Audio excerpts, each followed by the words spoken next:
ମୁଁ ସମସ୍ତଙ୍କୁ ସ୍ୱାଗତ କରୁଛି ଆମର ୟୁଟ୍ୟୁବ ଚ୍ୟାନେଲ କ୍ୟାରିୟର କ୍ଲାसेସ୍ को 1 एप्रिल 2025 रु नुआ आसेसमेंट फॉर्म 2025-26 नुआ फॉर्म रे केमिति इनकम टैक्स कैलकुलेशन करिवे लाइव डेमो चलंतु देखिबा तेणु वीडियो को संपूर्ण देखिबे एवं लाइक करिवे चैनल को सब्सक्राइब करिवे तेणु चलंतु देखिबा एठी जो हमर इनकम टैक्स रो जो फॉर्मेट अछि चेंज होई जाईछि 2025-26 पई गोटे नुआ फॉर्मेट आसीछि हैला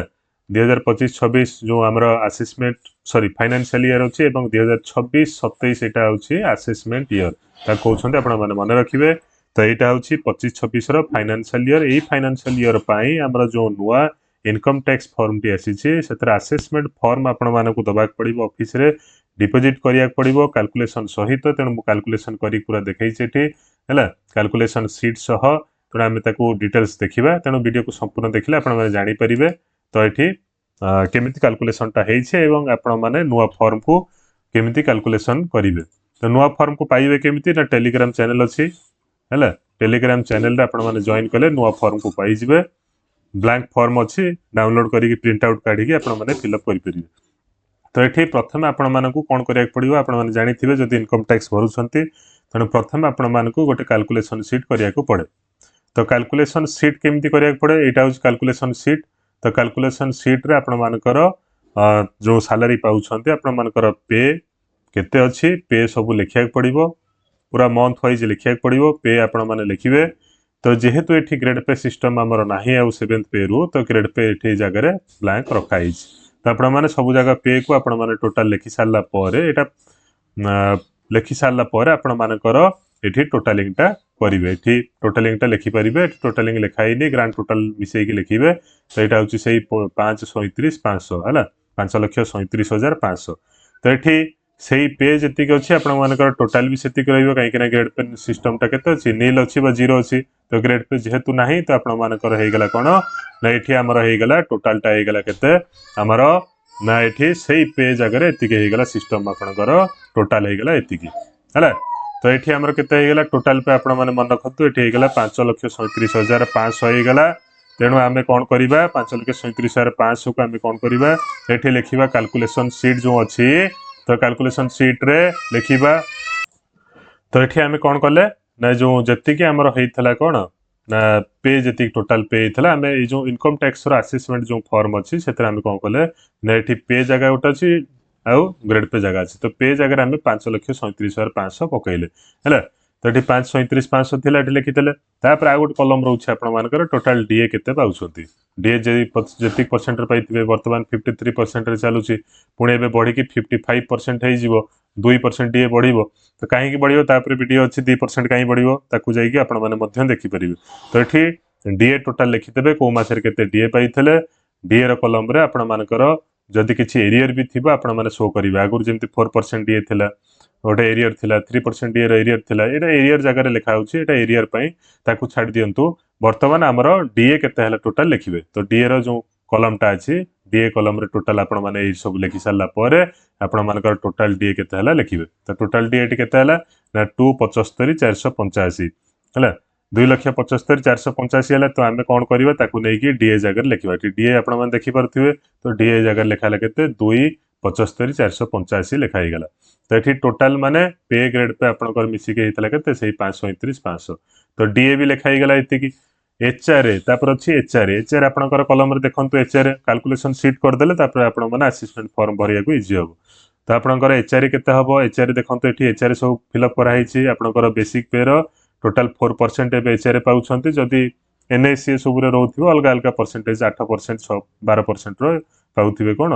एचआरए पाउथिबे तो एठी एचआरए केते हला आपण मानकर लिखि देले एठी एचआरए सब लिखाई गला टोटाल एचआरए एठी टोटालिंग कराई के एठी कॉलम रो ग्रांड टोटाल लिखाई छि 19,310 तो एठी हमें कोन करबा ना टोटाल हमें लिखि दबा कोंट लिखिबा ना कैलकुलेशन फॉर्म को जानतु तो एठी एचआरए जगह लिखि दबा 19,310 बुझ पाले तो एठी पे रहिला एठी ग्रेड पे रहिला एठी रहिला हमर एचआरए 19,310 तो एरियर एठी देछि नेक्स्ट कॉलम होछि केते ना एरियर देछि तो एरियर आपण किछि पाइ छथि कि नै देखंतु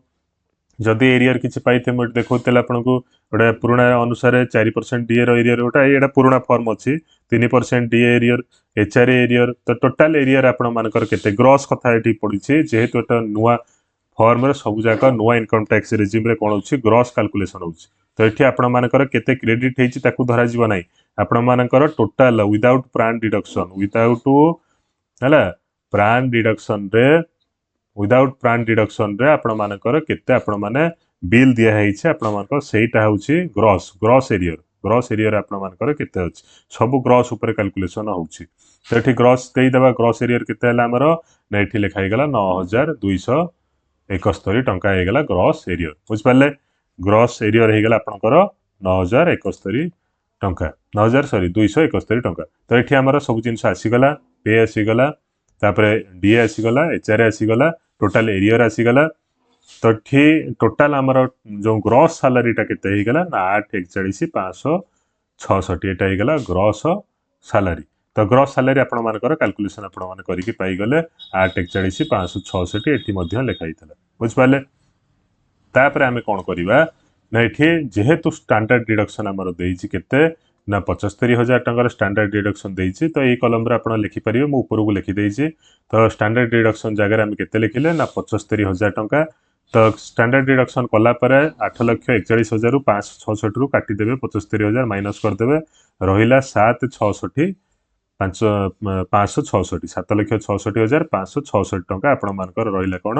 ग्रॉस टोटल इनकम एवं टैक्सेबल इनकम मध्ये सेटा कुआ जीवो पण आपण मानकर जो टैक्सेबल इनकम जगह मध्ये लिखिबे केते ना 766 566 हला एतिक लिख साला पर आपण देखिबे को फॉर्मेट रे जाउछि अर्थात को रेंज रे जाउछि अर्थात 4 लाख भितर हेले नील टैक्स 4 रु 8 हेले केते परसेंट ना 5% 12 रु सॉरी 8 रु 12 हेले केते परसेंट ना 20,000 प्लस 10% 12 रु 16 हेले 60,000 प्लस 15% ए सब अनुसार कैलकुलेशन कराउछि तो आपण मानकर जो सैलरी आसिला 7,66,566 जो टैक्सेबल सैलरी सेटा को रेंज रे जाउछि केते रु केते भीतर जाउछि ना 4 लाख रु 8 लाख भीतर जाउछि एडा 8 लाख भीतर जाउछि तो 8 लाख भीतर जदी भी जाउछि तो एठी अछि केते रेंज 4 लाख रु 8 लाख तार अर्थ 4 लाख रु केते अधिका अछि एठी देखिबे तो 766 566 4 लाख रु केते अधिका अछि ना हमर अधिका अछि 3,66,566 तो जेतिक अधिका अछि तार केते परसेंट को आइछि ना 5% तो इनटू 5% हैला तो 366 566 रो 5% कैलकुलेशन कर देबे केते हला ना 18,328 टंका कैलकुलेशन करके हम पाइले बुझ पाले 18,328 टंका हे गला टोटल आपनकर टैक्स हे गला एतिकी जो को फॉर्मेट रे ना ए जो नुआ फॉर्मेट रो 4 रु 8 लाख भीतर जो फॉर्मेट अछि सेते आपण माने 18,328 टंका रो टैक्स होउछि तो एठी किंतु हमर देखंतु आ जदी अधिका थिबो जदी 8 लाख रु 12 लाख थिबो से अनुसार कैलकुलेशन करिके एठी लिखिबे तापर हमर गोटे एठी डिडक्शन दिया हिछि जेहेतु आपण माने सुनिथिबे नुआ टैक्स रिजिम रे 12 लाख पर्यंत टैक्स फ्री अछि ता सहित स्टैंडर्ड डिडक्शन मध्ये 75,000 रहउछि ता माने 12 75 जाय टैक्स फ्री वीडियो अवेलेबल अछि कैलकुलेशन कराई के रखाई छि इनकम टैक्स प्लेलिस्ट रे देखिबे तो एठी देखंतु टैक्स होतला केते 18,328 टंका रो टैक्स होतला किंतु एठी लेस टैक्स रिलीफ तार्थ 60,000 टंका आपण माने टैक्स रिलीफ पाइबे जदि आपनकर इनकम लेस देन केते 12 लाख होउछि त 12 लाख तळक जेहेतु इनकम अछि हमर एठी इनकम केते अछि टैक्सेबल इनकम 766 566 हला तो एठी टैक्स भी जेतिक होतला सेतिकी माइनस हे जिवो तो माइनस हे गेला 18,328 तो आपण मानकू केते टैक्स दक पड़िबो एठी शेष आउ दरकार नै जेहेतु एठी टैक्स नी ले गेला शेष किछ दरकार नै तो नेट टैक्स आपण कर हे गेला केते सुन तार्थ आपण मानकू कोनोस प्रकार टैक्स दबाक पड़िबो नाही न्यू टैक्स रिजिम रे हला जो मानकर सैलरी लक्षे पाखाबिकी भी हो जाइए से माने भी टैक्स देवे ना कहीं 12,75,000 जाए छाड़ अच्छी धन्यवाद वीडियो को लाइक चैनल सब्सक्राइब करें।